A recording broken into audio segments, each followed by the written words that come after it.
गेले 10 वर्ष म्हणजे मी आमदार झाल्यापासून मी या आरटीओ कार्यालयाच्या मागे लागलोय।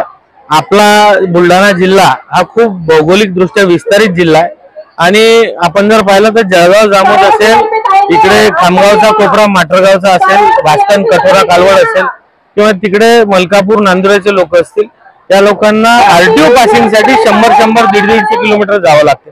पासिंग करायला तिथे वेळ लागत होता आणि याच्यासाठी आपल्या खालच्या 3 तालुक्यांचं एक स्वतंत्र कार्यालय असलं पाहिजे, ही भावना सर्व लोकांची होती। आणि लोकांचा पैसा असेल, लोकांचा वेळ असेल, हा वाचवायचा जर असेल तर हे ऑफिस आवश्यक होतं। म्हणून आम्ही गेले 10 वर्ष झाले सतत याचा पाठपुरावा करत होतो आणि या पाठपुराव्याला आम्हाला यश मिळालं आणि खरोखर हा जनतेचा विजय आहे, हा जनतेच्या आवाजाचा विषय आहे।